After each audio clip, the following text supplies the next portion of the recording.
It's the same for you. Who you believe me to be is all you're ever going to have of me. This is true, would you say, Katie, of even intimate relationships? Absolutely. That your partner in life is a concoction, a construction within your own consciousness. Absolutely. And if there is a war in my home, I started it. That's what I love about this. Go on, talk me through that. It would be, what's an example? Let's say my husband said something very unkind. And we just met him and he seemed so lovely. I can't imagine him doing that. He came in with Borges. He's a kind, friendly man. I've never known him to be unkind. I don't even think it's in him. But let's say he was just very unkind, insulting, and so and I didn't say anything. I was just, I was just hurt. And then he comes in the next morning and he says, "Good morning, honey," with this big smile on his face. And I give him the look, and I don't speak to him. And he's all happy morning guy. And I am punishing.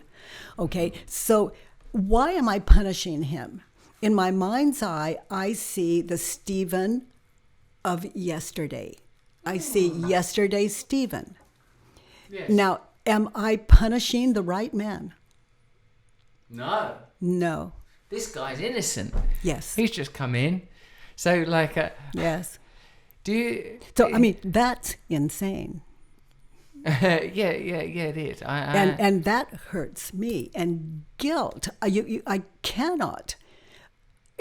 can't think and believe, I refer to them sometimes as Post-its. He is this, he is that, she is this, she is that. So I cannot put all those Post-its on a person without questioning them, because if I am unkind to Stephen, he says, "Good morning, honey," and I'm unkind to him, then I'm going to experience guilt because I'm believing something against my nature. Now, that will cause a kind of defense to go up in me if he says something, for example, or either way, I'm going to feel guilt. Now, why am I feeling guilt? Because I'm believing something that's out of time. I mean, it's you could say antiquated. I am out of my head, so out of my right mind. So.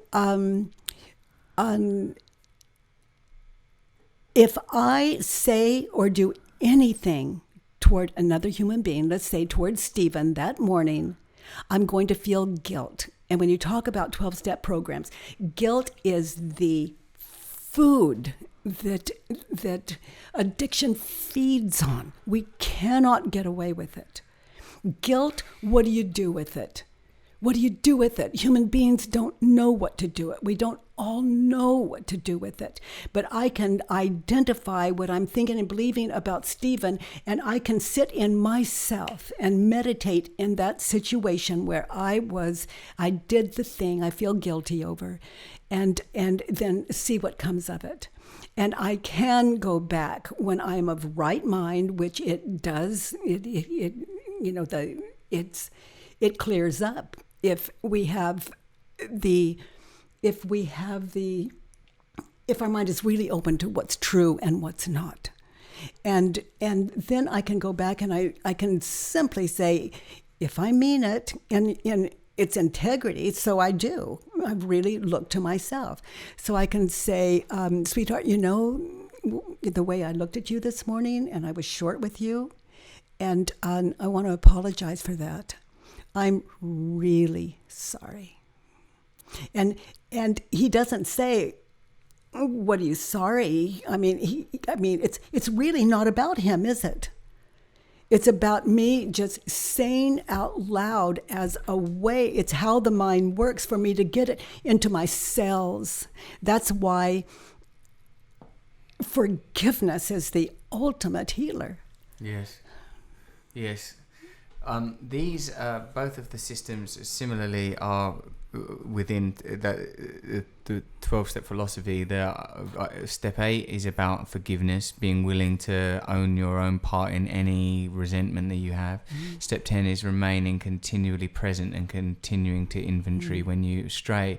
Now, and what is 8 again? 8 is made a list of people we've harmed and became willing to make amends to them all. So I can make amends to Stephen, and I can admit what I did and what I said and apologize. But the cause of what I said and did, that's what I'm going to. Whereas the other is I'm sorry I said what I did. And I'm really, we could say, clean with that. But I haven't addressed original cause. Which may have preceded what I was thinking and believing was the cause of me being short and punishing. It gets to quite an esoteric place, Katie, this. It gets to the point where... It gets to ground zero. It gets to ground zero. It's like saying that all reality is a construction. Nothing is real. But it's not saying it. It's proving it out.